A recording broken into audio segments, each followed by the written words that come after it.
Euclid's division lemma. ये introduction part बहुत important है, आप इसको स्लोली देखते हुए चलना सो दैट आपको क्वेश्चन लगाने में कोई भी दिक्कत ना आए। क्या लिखा हुआ है इसकी डिफिनेशन सबसे पहले हम समझ लेते हैं। For any two positive integers a and b, integers q r such that, तो फॉर्मूला हमारे पास ये आता है a equals to b q plus r, जहाँ पर जो आर की वैल्यू होती है वो क्यू से ज़्यादा होनी चाहिए पर बी से कम होनी चाहिए। सो हम कह सकते हैं जब two positive integer A B होते हैं तो वहाँ पे एग्जिस्ट करता है unique integer Q and R.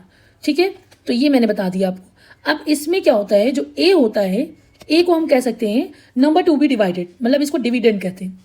ठीक है, कह सकते हैं डिविडेंड। और जो बी होता है दैट इज डिविजर। ठीक है, और जो क्यू होता है हमारा दैट इज क्वेश्चंस, ये छोटी क्लास में हमने पढ़े हुए हैं। एंड आर हमारा क्या होता है, रिमाइंडर। ठीक है, तो ये इसके सिंबल थे और इसकी मीनिंग थी। तो हम ये कह सकते हैं यहाँ पर सिंपली कि any number can be divided by another number, और वो क्या देता है, questions Q and reminder R. अब इसके एग्जाम्पल के थ्रू हम समझ लेते हैं। अगर क्वेश्चन हमारे पास है फाइंड क्या करना है हमें, क्यू एंड आर को, जबकि ए की वैल्यू हमारी 20 हो और बी की वैल्यू हमारे पास 3 हो। कैसे करेंगे, इस फॉर्मूले में पुट करके। हमारा था डिविडेंड, जिसको हम लिखेंगे डिविडेंड की जगह पर, और बी क्या था हमारा, डिविजर की जगह पर। अब इसको ऐसे डिवाइड करते हैं, 3 का टेबल करते हैं, 20 से ज़्यादा नहीं आना चाहिए, 20 से कम आ जाए। 3 6 18, ये आया। 10 से 8 गया तो हमारा 2 बचा।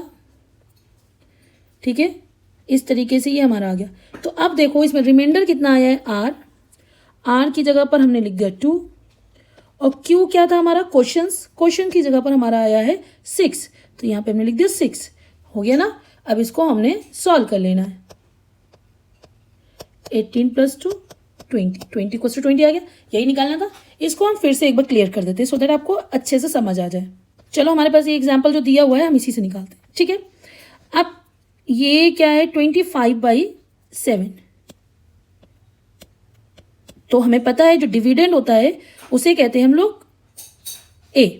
तो ए की वैल्यू कितनी दी गई है, 25। जो हमारा डिविजर होता है दैट इज बी की वैल्यू कितनी दी गई है, 7। क्यू हमें निकालना है, आर हमें निकालना है, आ जाएगा।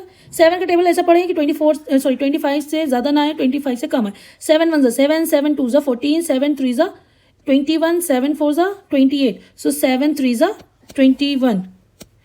तो 5 से 1 गया 4, 2 से 2 गया 0, तो ये हमारा रिमाइंडर आया यानी आर, ये हमारा क्वेश्चंस आया यानी क्यू।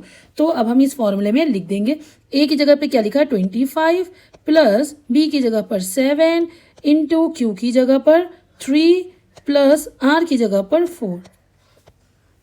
ठीक है, आपका आ गया। इसी तरीके से ये यूक्लिड्स डिवीजन लेमा को ऐसे सॉल्व करते हैं। ठीक है।